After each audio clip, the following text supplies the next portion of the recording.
Hello, my name is Elijah Wells, and the Oscar nominations just came out just under an hour ago, so let's go through all the nominations and category by category. For Best Picture, we have American Fiction, Autonomy of a Fool, Barbie, Holdovers, Killers of the Flower Moon, Maestro, Oppenheimer, Past Lives, Poor Things, Zone of Interest. Again, I think Oppenheimer is going to win for Best Picture. As much as I like something like Barbie, Killers of the Moon, or maybe something like Past Lives or Poor Things, but I think Oppenheimer is going to be the one that's given the most realistic chance of winning, in my opinion, given what we've observed already in the award season.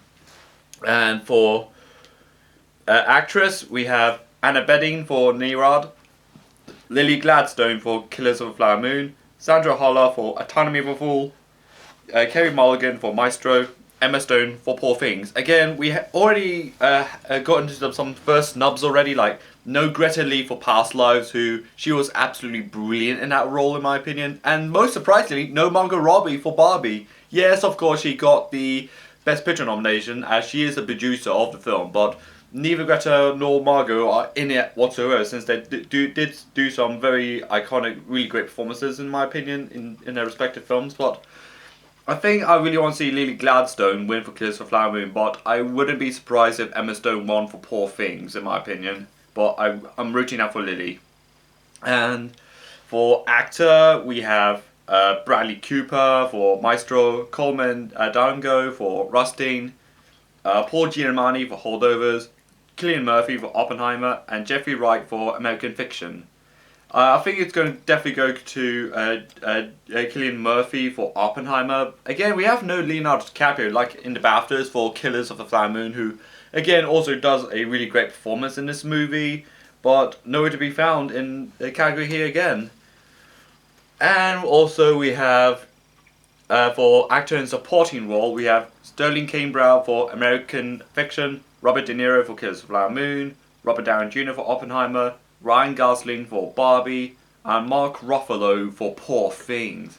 Again, a very, very strong category we have right here at the moment, but I think it's going to have to go down to Robert Downey Jr. given the absolute praise that he's getting at the moment. Yes, all these performances have been great in my opinion, but I haven't seen American Fiction, unfortunately, but of course, Barbie finally getting a nomination for Ryan Gosling, even though he's got a nomination for Half Nelson, he's got a nomination for La La Land and that, but again, I think this is his first nomination where he's pretty much been accepted as a bit of a meme person for being a Sigma male of some sorts.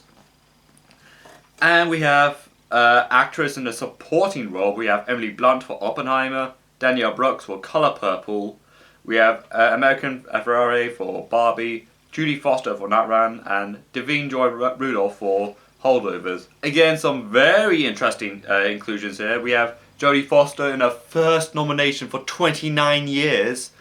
And we also have American Ferrari for Barbie, who was surprisingly silent throughout the award cycle. Like, I don't think she was nominated for anything major, I think, for as far as I know of. But she got nominated for an Oscar, but not BAFTA or a Golden Globe, which is very surprising. And I think The Color Purple for Danielle Brooks' nomination, I think this is the only nomination the film got. I think I might have to scroll down a little bit further down, but the winner, in my opinion, may be Divine Joy Randolph for The Holdovers. I imagine she's going to win for this category. And we move on to Best Director. We have Justine Trier for Autonomy of a Fool, Martin Scorsese for Killers of the Flower Moon, Christopher Nolan for Oppenheimer, we have Yorgos Lanthimos for Poor Things, and we have Jonathan Glazer for Zone of Interest.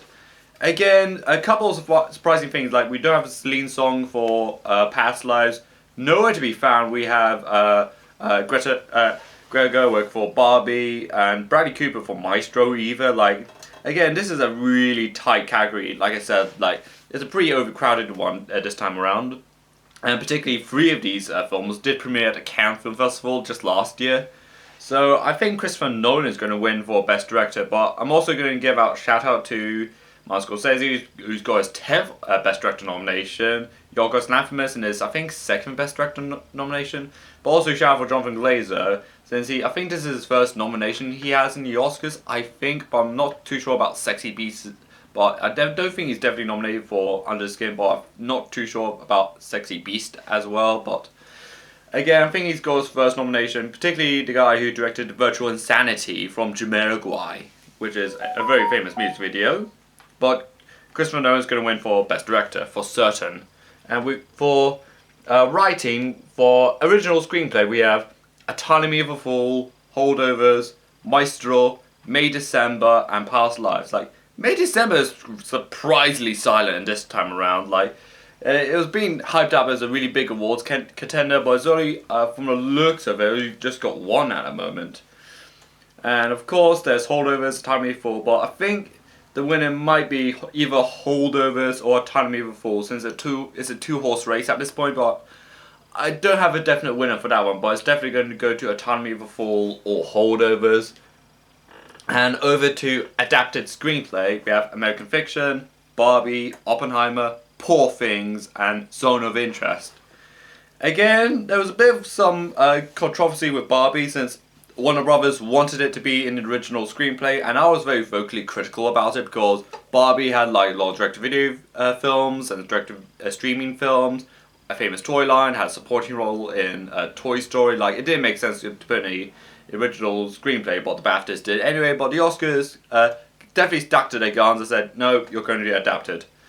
Of course, it's going to be like supporting actor. It's going to be a Barbenheimer fest. Like, it's also going to be with Oppenheimer, which I think is going to be the winner in this category as well, but also there's Poor Things and Zone of Interest and American Fiction as well.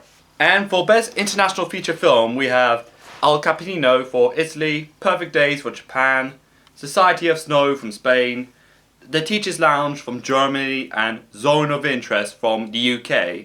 Again, there's some feathers being ruffled in the Zone of Interest inclusion, just because, oh, it's a UK film, so people speak English in the UK. Well, wait a minute. The movie's in German and Polish, so again, it's included in, and the UK has been nominated before in that category. I think not for the past 20 or so years or something, but very interesting conclusion.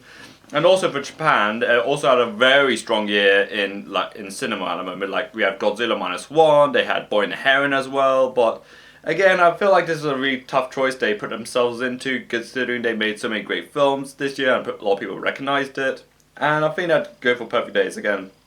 Don't blame him, so yeah, I think the winner for that category might have to go to Zone of Interest from the UK, mostly in German and Polish.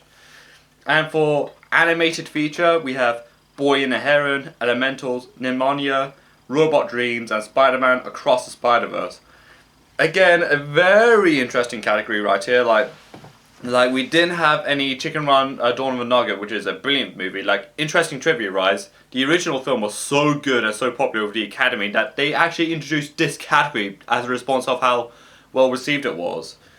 And also, they didn't include Wish. Apparently the movie wasn't that critically great to begin with, so I think this was a bit of a slap in the face for Disney after their pretty dismal year, both maybe critically but definitely commercially. But I think this is, in my opinion, probably the most intense category, in my opinion, like how competitive it is between two films, Boy and the Heron and Spider-Man Across the Spider-Verse. I think I want Boy and the Heron to win, but I would not be surprised if Spider-Man were to win, but I'm holding out for Boy and the Heron, but wouldn't be surprised if Spider-Man Across the Spider-Verse would win. And for documentary feature, we have Bobby Wine, The People's President, Eternal Memory, Four Daughters, To Kill a Tiger, and 20 Days in Maripol. Again, I think I want to see 20 Days in Maripol to win for that category, but wouldn't be surprised if any others would win it. But it's basically about the journalists that are being trapped, hopefully, or hopefully not, in my opinion, being trapped in Maripol, which is currently occupied by the Russians during the ongoing Russia-Ukraine war, which is really unfortunate and really horrifying that's still going on. But I'm hoping Ukraine does hold it out just a little bit more, in my opinion.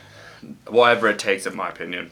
For Best Editing, we have Autonomy of a Fool, The Holdovers, Killers of the Flower Moon, Oppenheimer, and Poor Things. Again, we don't have like Barbie, we don't have Zone of Interest, who were pretty much lauded for their editing, but Again, some good choices like Killers of the Flower Moon, Poor Things. Holdovers was apparently really good with its editing, but I think the one distinct winner for this is definitely going to go to Oppenheimer as well.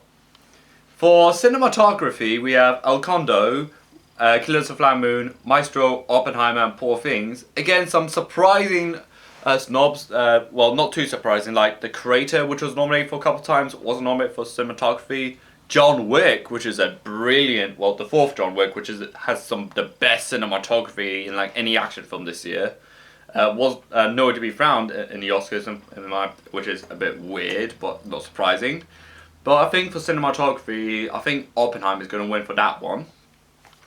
For best musical score, we have American Fiction, Indiana Jones: The Dial Dynasty, Killers of the Flower Moon, Oppenheimer, and Poor Things.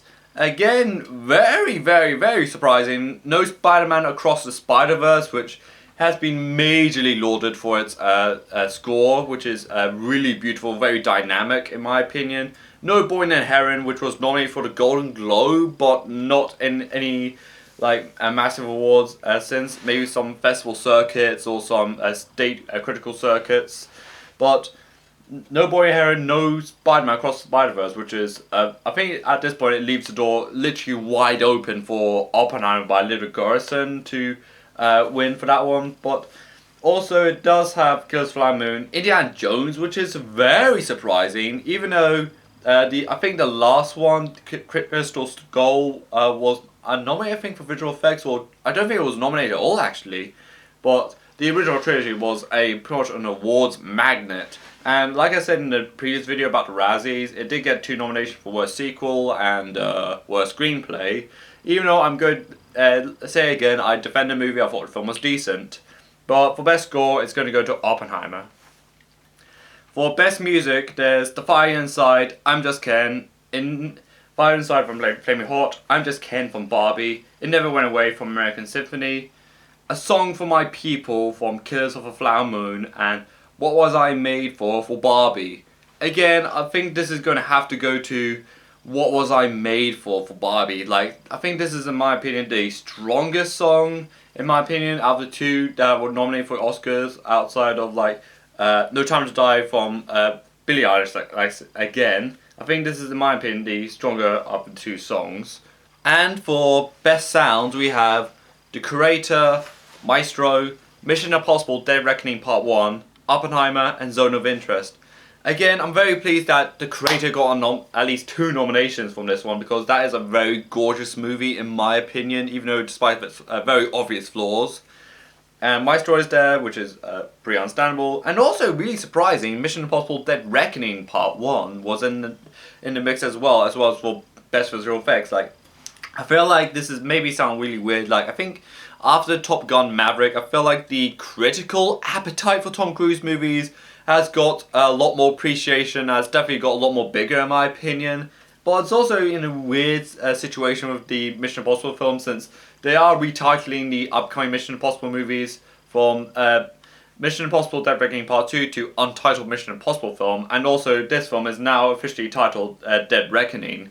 Well, a Mission Impossible movie, of course, which, again, this will look a little bit awkward if they like do away from this film did, as in set up another film. If they go in a completely different direction, it'll just look incredibly awkward, because I can't want to see where the story leaves off from. If you know, you know.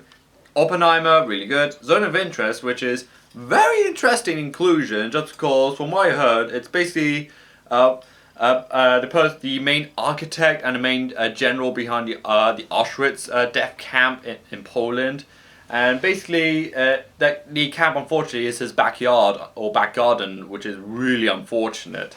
And you basically hear like furnaces go up and screaming and gunshots all play in the background. Like, one article did suggest as like if you like live like near an airport or like a noisy construction site, then this is almost kind of that lifestyle, but in a more sinister, more ominous, and more really sickly dark way. Like, I live like near some US air bases, so I kind of somewhat relate to that article a little bit. But for best sound, it's definitely going to go to Oppenheimer, but I think the second choice, in my opinion, would be Zone of Interest. For visual effects, we have The Creator, Godzilla Minus One, Guardians of the Galaxy Volume 3, Mission Impossible Dead Reckoning, and Napoleon. Again, this is a really strong category with no Oppenheimer whatsoever, which did of course ruffle some feathers since, I don't know, maybe it did rely on practical effects, like, I don't know, about Mad Max Fury Road, which did get a nomination and also relied very heavily on practical effects, and knowing that Christopher Nolan is a very practical person who's won Oscars for visual effects, like for Inception, he's won Oscars for Interstellar, and he's won for Tenet as well, which is a little bit of a head scratcher in my opinion why it didn't get nominated for visual effects. But also, The Creator, great visual effects on an $80 million budget. Godzilla Minus One, finally a big appetite for foreign films to be particularly nominated not just for the more standard stuff like acting, writing, directing, picture, but also for the more technical side, like finally for visual effects, which is very pleasing to see. Guardians of the Galaxy Volume 3, well, we needed one Marvel film to fill the void, so here it is, even though it's a great film. Mission Impossible Dead Reckoning for visual effects, again, really good film, great effects, and also Napoleon's nominated for visual effects, which is a little bit surprising, even though the movie did receive mixed reviews and didn't do that great in the box office, but to get that nomination and a couple others, in my opinion, it's very surprising, and it still has, and still Ridley Scott has this awards clout after him, in my opinion, and also that there's a Gladiator 2 movie coming out, which did win Best Picture, so I think the Academy is starting to warm up to him a little bit more. And for production design, we have Barbie, Killers of the Flower Moon, Napoleon, Oppenheimer, and Poor Things. I think this is going to go to either Barbie or Poor Things, in my opinion, because both have very gorgeous sets. You can literally walk around, like I did see some behind the scenes featurettes, like you can like walk around the sets in their respective sound stages as well. So I think if it's a gunpoint thing, but I think it's going to go to Barbie for production design. For costume design, the same as production design, it has Barbie, Killers of the Flower Moon, Napoleon, Oppenheimer, and Poor Things. I did raise a thing like a few years ago, 5 years ago or something, where I think there was best sound mixing and sound editing where they had the exact same films. And I did say, I think we had to put the categories together as one best sound category, and of course the Oscars fall through and they still stick with best sound category because no one quite knows the difference between sound mixing and sound editing unless if you're a sound technician. But for costume, not to be sidetracked of course, I think I wouldn't be surprised if Barbie were to win, but I am rooting for Poor Things to win, but I think realistically it's going to go to Barbie for best costume design. And for makeup and hairstyling, we have Golda, Maestro, Oppenheimer, Poor Things, Society of Snow. Again, I think for Maestro, being the controversy about having Bradley Cooper wear a prosthetic nose, and that the stereotype that Jewish people have big noses, and that Leonard Bernstein is of course Jewish.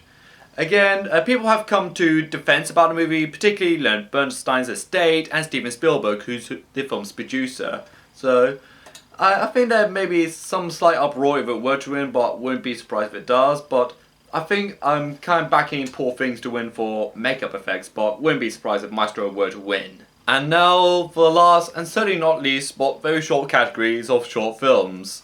For animated short film, we have Leia to a Pig, 95 Senses, Our Uniform, Pachodrama, and War is Over, inspired by the music of John Lennon and Yoko Ono.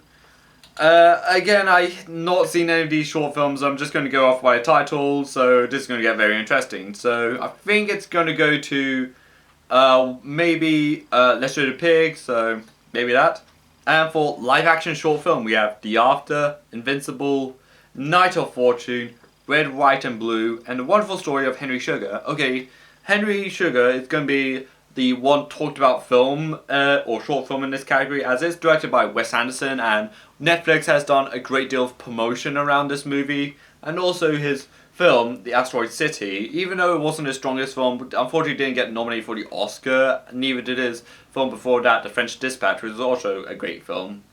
So I wouldn't be surprised if Wes Anderson were to win for Best Short Film, because he really does deserve an Oscar at this point because he has made some of the most famous films in the past 20 years with Royal Tenenbaums and Grand Budapest Hotel. And for documentary short film, we have ABCs of Book Banning, The Barber of Little Rock, The Island in Between, Last Repair Shop, and Nai Nai and Waipo. Again, for ABCs of Book Banning, this is the one film that Ron DeSantis will definitely give a half a star for, because you know what he's like, and he'd probably throw a tantrum like he did in Iowa when he had to drop out. And I imagine maybe Barber of Little Rock may win, but I have no idea at this point. So, what do you think of the Oscar nominations this year? Like this video, comment down below, subscribe to my channel, follow me on Twitter and Instagram and Letterboxd, and this is Light Rolls, and bye!